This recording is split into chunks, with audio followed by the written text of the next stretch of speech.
یعنی اللہ والوں کے ذکر کے وقت رحمتوں کا نزول ہوتا ہے۔ میرے بزرگوں اور دوستوں، ذرا غور کیجیے گا کہ جب صالحین کے ذکر کے وقت رحمت علیہ کا نزول ہوتا ہے تو جو تمام صالحین اور مرسلین ہیں اور جن کے پیشوا اور سردار ہیں اور جن کا ذکر خود خدائے تعالیٰ کا ذکر ہوتا ہے، ان کے تذکرے کے وقت کسی طرح رحمت کا نزول ہوتا ہوگا اور ایسی محفل میں آنے والے کے درجے کسی طرح بلند ہوتے ہوں گے، بھلا اس کا اندازہ کون لگا سکے۔ حضرت لکھنوی نے کیا ہی خوب فرمایا ہے کہ جو یادیں مصطفیٰ سے دل کو بھلایا نہیں کرتے، حقیقت میں وہ لذیذ زندگی پایا نہیں کرتے۔ اور یہ دربار محمد ہے کہ یہ دربار محمد ہے، یہاں اپنوں کا کیا کہنا، یہاں سے ہاتھ خالی غیر بھی جایا نہیں کرتے، یہاں سے ہاتھ خالی غیر بھی جایا نہیں کرتے۔ ایک مرتبہ دوسرے پہلے اللہ صلی اللہ سیدنا سیدنا حبیبنا نبینا قریبنا مولانا محمد علیہ وسلم صلی اللہ علیہ وسلم صلی اللہ علیہ وسلم حضرت حضرت مولانا صاحب علیہ اللہ حضرت سے قد صلی اللہ حدیث کو کون نہیں جانتا۔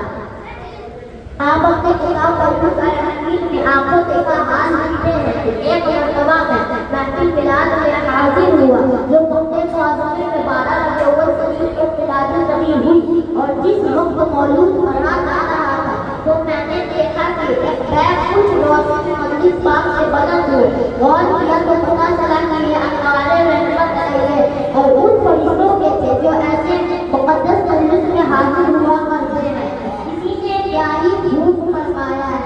کہ جس ذات پر پڑھی جاتی ہے نعت شہریار نازل ہوا کرتے ہیں، وہاں رحمت غفار آتی ہے ملک دیکھنے، اس بس کا دیدار کرتے ہیں کھڑے ہو کر برابر یہی اذکار، اور تلوار کے ٹکڑے کا سزاور ہے محفل اور جنت کو دلانے کا مددگار ہے محفل۔ حضرت ابراہیم آج کل کچھ لوگ اکثر یہ کہا دیا کرتے ہیں کہ جشن میلاد مصطفیٰ سے کیا فائدہ ہے۔ اس سلسلے میں ایک روایت مجھے یاد آ رہی ہے جس کے روی حضرت عباس رضی اللہ عنہ ہے۔ آپ فرماتے ہیں کہ ایک رات میں نے ابو لہب کو مرنے کے بعد خواب دیکھا اور پوچھا کہ یہ تیرا کیا حال ہے۔ اس نے کہا کہ میں جب سے بڑا ہوا کہ عذابوں میں گرا جاتا ہوں، لیکن دین کے دن عذاب میں کمی ہو جاتی ہے، اور ایسا اس لیے ہوتا ہے کہ جب رسول اللہ صلی اللہ علیہ وسلم کی ولادت میں خوشی میری روحانی سیڑھی نے مجھے سنائی تو میں خوشخبری سنانے کے بدلے خوش ہو کر اسے آزاد کر دیا۔ سبحان اللہ سبحان اللہ۔ ابو لہب کا سمت پکڑ سے دروار دشمنے نے رسول صلی اللہ علیہ وسلم کی ولادت کا خوشی میں اگر لوٹی یاد کرے تو اس روز اس کے عذاب میں کمی ہو جائے۔ تو کیا ہم غلام رسول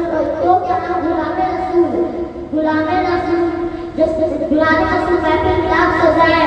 مولود پڑھے یا پرواہ کسی کا اظہار کرے تو کیا ہمارے ثواب محروم ہو جائیں گے؟ ہرگز نہیں، بلکہ ہمارا عقیدہ تو یہ ہے کہ جو محفل ملاد محمد کو کروائے خدا سے مانگے مرادی جو اپنی پائے، محتاج نہ ہو کسی سے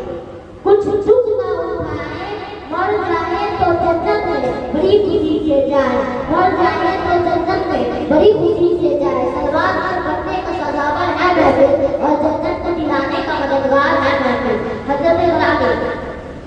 حضرت غلامی آپ نے دیکھا کہ محفل ملاد کا کتنا فائدہ ہوا، اسی لیے بس میری ہی نہیں آپ تمام لوگوں کی بھی یہی دعا ہونی چاہیے کہ ہم تمام یہی دعا ہونی چاہیے کہ اللہ سبحانہ تعالیٰ تمام مسلمان کو زیادہ سے زیادہ توفیق بخشے کہ ہم رسول اللہ صلی اللہ علیہ وسلم کے میلاد منائیں، اپنے حیثیت اور طاقت کے مطابق اب رسول اللہ صلی اللہ علیہ وسلم کی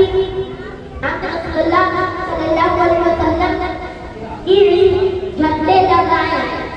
گھر محلے اور گلیوں کو سجائیں۔ اللہ سبحانہ تعالیٰ تمام لوگوں کو توفیق عطا فرمائے، آمین یا رب العالمین۔ اب میں اپنے تقریر کو اس سال پہ ختم کرتا ہوں کہ عید میلاد النبی میں خوب